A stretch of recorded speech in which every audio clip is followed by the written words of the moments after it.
दिल्ली की भाग-दौड़ भरी जिंदगी में, जहाँ लोग सुबह की चाय से शाम की थकान तक दौड़ते रहते हैं, आरव एक ऐसा नाम था जो शांति की तरह लगता था। 28 साल का आरव एक सफल आर्किटेक्ट जो अपनी फर्म ड्रीम बिल्डर्स में दिन रात नए डिजाइन्स को कागज पर उतारता। उसकी आंखें गहरी भूरी थीं, जैसे पुरानी किताबों के पन्ने, और मुस्कान ऐसी कि कमरे की रोशनी दोगुनी हो जाए।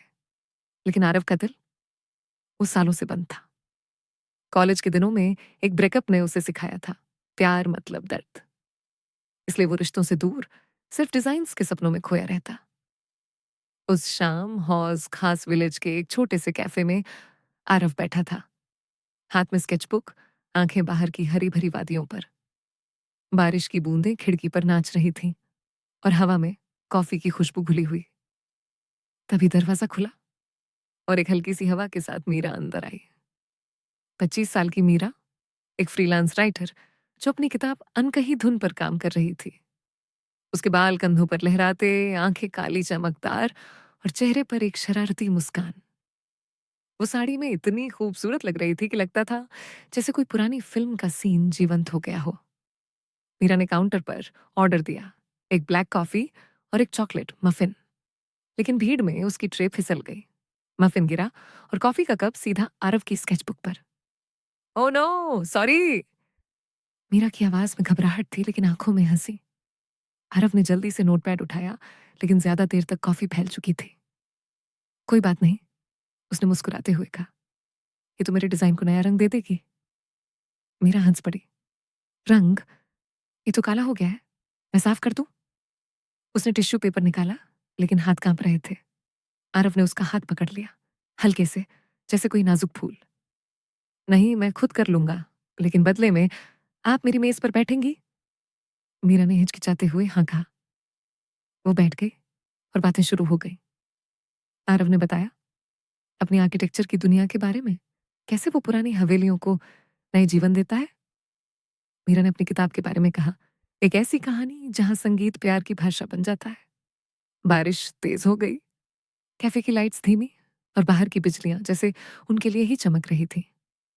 आपकी आंखों में कुछ तो बात है, आरव ने अचानक कहा।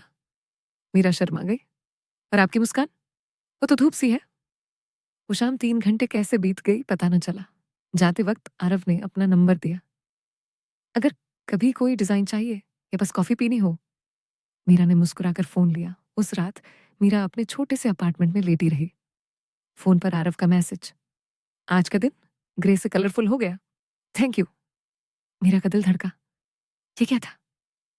पहली मुलाकात, और लग रहा था जैसे सालों का साथ। अगले हफ्ते मीरा ने मैसेज किया, कॉफी का बदला चुकाना है, कल लंच? आरव ने तुरंत हाँ कहा। वो मिले इंडिया गेट के पास एक पार्क में। सूरज की किरणें झील पर नाच रही थीं और हवा में जूही की खुशबू। आरव ने एक पिकनिक बास्केट लाया था, सैंडविच, फ्रूट्स और मीरा का फेवरेट चॉकलेट केक। आप कैसे जान गए? मीरा ने आश्चर्य से पूछा। आपकी आंखों से पढ़ लिया, आरव ने विनोदी अंदाज में कहा। वे घंटों बातें करते रहे।